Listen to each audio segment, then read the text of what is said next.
Il était une fois, dans un village pittoresque, niché entre les vallées verdoyantes et apaisantes, une jeune femme nommée Upoma. Sa beauté éthérée et sa nature bienveillante étaient murmurées à voix basse à travers le village, mais tout aussi chuchotées étaient les histoires de sa propension aux tourments émotionnels. Upoma, malgré l'admiration qu'elle suscitait, était souvent secouée par la tempête de ses sentiments, révélant ainsi sa vulnérabilité face aux défis de la vie.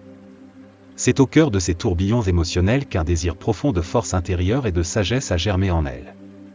Convaincue que les enseignements d'un maître zen renommé détenaient la clé de la transformation pour libérer les réserves de résilience qu'elle possédait, Upoma décida d'entreprendre un voyage transformatif. Sa destination était le monastère isolé, niché aux abords du village, où le sage maître zen résidait dans une contemplation sereine. Le chemin qu'Upoma choisit n'était ni facile ni souvent emprunté, c'était un sentier exigeant qui serpentait à travers des forêts denses, traversait des ruisseaux babillants et gravissait des collines abruptes. Pourtant, non découragé par le tribut physique et mental exigé par son pèlerinage, Upoma avança, animé par une détermination tenace à trouver les réponses qui lui échappaient dans les murs tranquilles du monastère. Les jours se transformèrent en nuits, et les nuits en jours tandis qu'Upoma traversait le terrain accidenté. Sa détermination était inébranlable, et la promesse d'illumination la poussait de l'avant. Enfin, après ce qui semblait être une éternité à parcourir le chemin sinueux, elle se tint devant les portes du monastère, témoignage de sa persévérance. Alors que les portes grinçantes s'ouvraient, Upoma fut accueillie par Pratap, un jeune disciple du maître zen. Avec sérénité et douceur, Pratap fait une chaleureuse bienvenue à la voyageuse épuisée. Le monastère, avec ses salles sacrées et son ambiance méditative, semblait receler les secrets d'une sagesse profonde que cherchait Upoma. Dans les jours qui suivirent, Upoma se plongea dans les enseignements du maître zen. La sagesse ancienne, délivrée avec une cadence mesurée, résonnait profondément en elle, comme la mélodie apaisante d'un hymne intemporel. Les leçons du maître zen portaient non seulement sur la maîtrise de l'art de la quiétude, mais aussi sur l'acceptation du flux et reflux des émotions avec un cœur compatissant. Sous la tutelle du maître zen, Upoma trouva peu à peu du réconfort dans la quiétude de son esprit. Les tumultes qui la caractérisaient autrefois commencèrent à s'apaiser, laissant place à une tranquillité retrouvée. Par la méditation et la contemplation, elle cultiva la force intérieure qu'elle recherchait, émergeant du monastère non seulement en tant que voyageuse physiquement fatiguée, mais aussi en tant qu'âme spirituellement enrichie. En retournant à son village, la transformation en elle était palpable. La rayonnance de sa beauté était désormais complétée par l'éclat serein de la paix intérieure. Les villageois, témoins du changement profond en elle, s'émerveillèrent de la nouvelle force qui émanait de cette jeune femme autrefois émotionnellement susceptible. Ainsi, l'histoire d'Epona, la chercheuse de sagesse, se déroula comme un témoignage du pouvoir transformateur d'un voyage entrepris avec courage et la guidance d'un sage enseignant. Les échos de son histoire persistèrent dans le village, un rappel intemporel qu'au sein des défis, on pouvait découvrir la force dormante pour affronter les tempêtes de la vie. Pratap, homme d'humilité et de sagesse profonde, avait consacré sa vie aux enseignements du maître zen. Au cœur de l'atmosphère tranquille du monastère, il observait attentivement l'enthousiasme indéniable d'Upoma pour plonger dans les profondeurs de l'illumination. Sentant le potentiel inexploité en elle, Pratap s'approcha avec un sourire serein de la jeune chercheuse et lui offrit de l'accompagner sur le chemin transformateur qui l'attendait. Reconnaissant la sincérité dans le regard de Pratap et la résonance de ses paroles avec l'essence même de son être, Upoma ressentit une profonde gratitude monter en elle. Sans hésitation, elle accepta sa généreuse offre, reconnaissant l'opportunité inestimable de suivre le chemin de la sagesse sous la guidance vigilante et expérimentée de Pratap. Ainsi, le voyage de Upoma vers l'illumination prit une tournure plus intime et personnalisée alors qu'elle devint une étudiante dévouée sous la tutelle compatissante de Pratap. Ces enseignements n'étaient pas seulement des discours philosophiques, mais des leçons pratiques s'entremêlent parfaitement au rythme de leur quotidien au monastère. Sous la direction de Pratap, Upoma apprend l'art de la pleine conscience, affinant sa capacité à être pleinement présente à chaque instant. Elle découvrit le lien profond entre la respiration et la conscience, comprenant que la véritable illumination ne résidait pas dans l'évasion des défis de la vie, mais dans leur navigation avec un esprit calme et centré. Avec son attitude patiente, Pratap encourage doucement Upoma à explorer les profondeurs de sa propre conscience par la méditation. Ensemble, ils s'asseyaient dans une contemplation silencieuse, la quiétude du monastère les enveloppant comme un cocon de tranquillité. Pratap transmettait la sagesse du lâcher-prise, enseignant à Upoma à relâcher l'emprise de l'attachement et à embrasser l'impermanence de toute chose.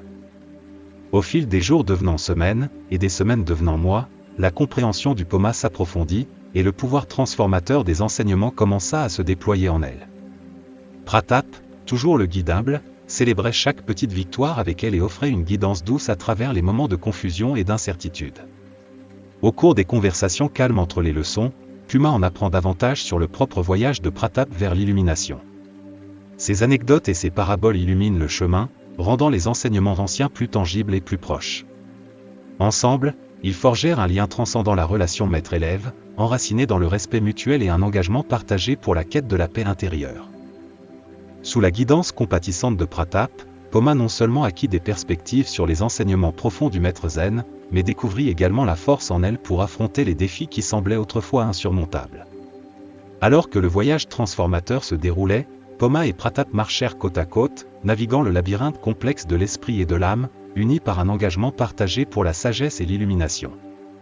Ainsi, le disciple humble et la chercheuse sincère continuèrent leur exploration commune du chemin transformateur, leur pas résonne à travers les couloirs du monastère, laissant une empreinte indélébile sur la tapisserie de l'éveil spirituel de Poma. D'un point de vue, assis dans une contemplation tranquille, le maître zen, un aîné au visage marqué par le passage du temps, observait Puma avec une conscience aiguisée de ses vulnérabilités et des obstacles qu'elle rencontrerait dans son voyage. Dans les rides creusées sur son visage, on pouvait discerner la sagesse accumulée à travers des décennies d'introspection et d'illumination. Le maître zen, reconnaissant le potentiel latent en Poma, croyait que c'était à travers les épreuves de la vie qu'elle pourrait dévoiler sa véritable force, se transformant en une personne d'une sagesse profonde et d'une résilience inébranlable. Comprendre le rôle crucial que jouaient les épreuves dans le voyage vers l'illumination, le maître zen décida d'initier Upoma aux enseignements profonds qu'il avait guidés à travers la tapisserie de l'existence. En premier lieu, il lui dévoila les 5 signes d'une personne à l'esprit faible, une feuille de route perspicace vers la découverte de soi et la transformation. Le premier signe, tel qu'expliqué par le maître zen, gravitait autour de l'incapacité à libérer les blessures et les griefs du passé, un fardeau porté tel un sac de pierre. Pour illustrer cette leçon poignante, il partagea une parabole d'un homme alourdi par le poids d'un sac, chaque roche à l'intérieur symbolisant des rancœurs non résolues et des douleurs persistantes. En écoutant attentivement le récit, Poma ne put s'empêcher de reconnaître les échos de ses propres luttes dans le récit. Stimulée par cette révélation, Puma ressentit un éveil en elle, une prise de conscience qu'elle aussi portait un sac métaphorique chargé du poids de la colère non résolue et des blessures persistantes du passé. C'était un moment poignant de découverte de soi qui résonnait profondément en elle. Nourrie par une conscience nouvellement éveillée, Puma se lança dans un voyage personnel d'introspection et de guérison. Inspirée par les enseignements du maître zen, elle s'engagea sur le chemin ardu mais libérateur du pardon et du lâcher-prise. Chaque pas qu'elle franchissait dans ce voyage transformateur était une libération délibérée des pierres pesant sur son sac métaphorique, permettant au fardeau du passé de se dissiper progressivement dans les annales de la mémoire. Sous le regard vigilant du maître zen, Puma confronta ses propres vulnérabilités et, avec chaque acte de pardon, découvrit un réservoir de force intérieure qu'elle ne connaissait pas. Les enseignements du maître zen devinrent une lumière guidée, éclairant le chemin vers la libération émotionnelle et la résilience. Au fur et à mesure que les jours se déroulaient au sein du monastère, l'engagement de Poma envers le processus transformateur s'approfondit. Le maître zen, avec sa présence sage, continua d'observer ses progrès, sachant que le voyage venait à peine de commencer et qu'il restait encore plus de leçons à dévoiler sur le chemin de l'illumination. Ensemble, maître et disciple, ils traversèrent les paysages complexes de l'esprit, dévoilant les mystères de l'esprit humain à la recherche d'une sagesse durable. Poursuivant les enseignements profonds, le maître zen, ses yeux reflétant la profonde compréhension accumulée au fil des années, passa au deuxième signe d'une personne à l'esprit faible. Cette facette explorait le piège de l'attachement aux biens matériels, un thème illustré par une rose éblouissante mais éphémère ornant le jardin du monastère. Le maître zen parla de l'éphémère floraison, soulignant sa nature transitoire, tout comme l'attrait éphémère de la richesse matérielle et des possessions. Alors qu'un Poma absorbait la leçon, elle ne put s'empêcher de reconnaître les échos de ses propres luttes avec l'attachement aux objets extérieurs. L'attrait des possessions avait souvent été à la fois source de plaisir et de douleur, menant à des cycles de désir et de mécontentement. La rose dans le jardin du monastère devint un symbole poignant, l'invitant à contempler l'impermanence de la richesse matérielle et l'inutilité de puiser un bonheur durable des sources externes. Alimentée par cette révélation, Puma prit un engagement sincère de trouver le contentement en elle-même, détachée de l'attrait fugace des possessions. Cette résolution marqua une étape transformative de son voyage, alors qu'elle embrassait la sagesse du détachement et la réalisation que la véritable plénitude résidait dans la profondeur de son être plutôt que dans l'attrait transitoire des babioles extérieures. Le maître zen, notant la transformation intérieure de Poma, passa au troisième signe, une résistance au changement. Ce concept fut magnifiquement exprimé à travers l'analogie d'une rivière fluide. Le maître zen parla de l'adaptabilité de la rivière, de sa capacité à naviguer les méandres et de l'inévitabilité du changement dans son flux constant. Inspiré par la sagesse de la rivière, Puma reconnut le besoin de renoncer à la résistance et d'embrasser l'inévitabilité du changement dans sa propre vie. Elle s'engagea à adopter la fluidité de la rivière, faisant confiance au flux de l'existence et trouvant réconfort dans la connaissance que le changement n'était pas une force à résister, mais un aspect naturel et intégral du voyage en perpétuel mouvement de la vie. Avec détermination dans son cœur, Poma se lança dans cet aspect de son voyage transformateur. La rivière devint son guide métaphorique, lui enseignant l'art de l'adaptabilité et la sérénité qui découle de l'acceptation des flux et reflux de la vie. Le maître zen, toujours vigilant, fut témoin de l'engagement du Poma envers le changement et observa alors qu'elle permettait progressivement à la sagesse de la rivière de pénétrer sa conscience. Dans le jardin du monastère, au milieu de la beauté éphémère des roses et des leçons métaphoriques qu'elle renferme, le voyage de Poma se déroula, une danse poignante avec l'impermanence, le détachement et l'acceptation des courants incessants de la vie. Les enseignements du maître zen devinrent la boussole la guidant à travers le labyrinthe de la découverte de soi, chaque signe de faiblesse se transformant en un pas vers une sagesse durable. Plongeant plus profondément dans les enseignements profonds, le maître zen, son visage usé reflétant la richesse de la compréhension spirituelle, dévoila le quatrième signe, un récit préventif sur la folie de se comparer aux autres. Cette leçon fut illustrée à travers le récit d'un voyageur qui, en regardant un oiseau planant librement dans le ciel, fut consumé par l'envie. Le maître zen souligna la nature destructrice de la comparaison, comment elle semait les graines du mécontentement et entravait son propre chemin vers la découverte de soi. Alors qu'un Poma assimilait l'histoire, elle ne put s'empêcher de réfléchir à ses propres tendances à mesurer sa valeur par rapport au succès perçu et à la liberté des autres. L'envie du voyageur reflétait des moments de sa propre vie où elle s'était sentie éclipsée par la liberté ou les réalisations apparentes de ceux qui l'entouraient. La sagesse du maître zen incita Puma à reconnaître la futilité de telles comparaisons et à recentrer son attention vers l'intérieur, choisissant de se lancer dans un voyage de croissance personnelle détaché des benchmarks illusoires établis par autrui. Alors qu'un Poma se plongeait dans la pratique de vivre en pleine conscience, elle découvrit un profond sentiment de paix et de clarté. Les fardeaux des rançéures passées et des angoisses futures commencent à se dissiper, laissant place à une connexion plus profonde avec la tapisserie en constante évolution du présent. Avec l'aide du maître zen, Poma apprit à danser avec le rythme de la vie, libéré des chaînes de la comparaison et ancré dans la sérénité du moment présent. Le monastère, avec ses enseignements sacrés et le regard attentif de ses mentors, devint le creuset dans lequel le voyage de Poma vers l'illumination se déploya, un témoignage du pouvoir transformateur de la conscience de soi, de l'acceptation et de la sagesse intemporelle de vivre ici et maintenant. Alors que les mois se déroulaient dans les confins sacrés du monastère, Puma subit une métamorphose qui résonna à travers les corridors de son être.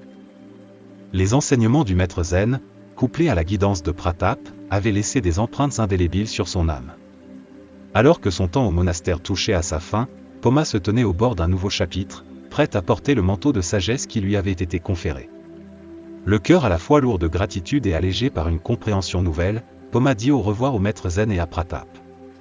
L'atmosphère sereine du monastère, autrefois le cocon de sa transformation, sert désormais de tremplin pour son retour au village.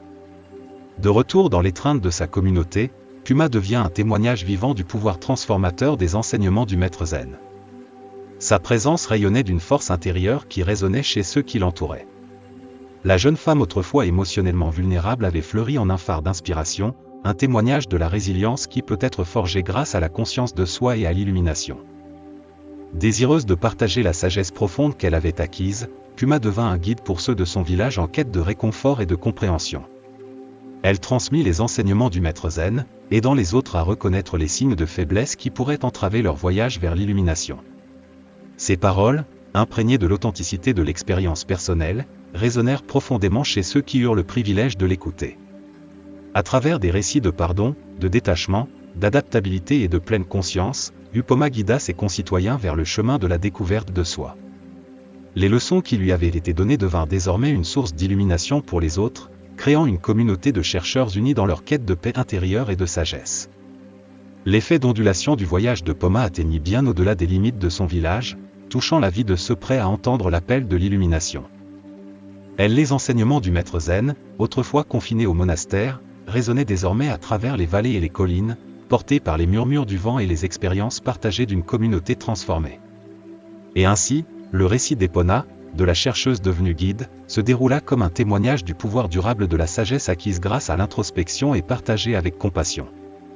Le village, autrefois niché au milieu de vallées verdoyantes, abritait désormais une communauté enrichie par les enseignements intemporels qui transcendent les limites du temps et de l'espace.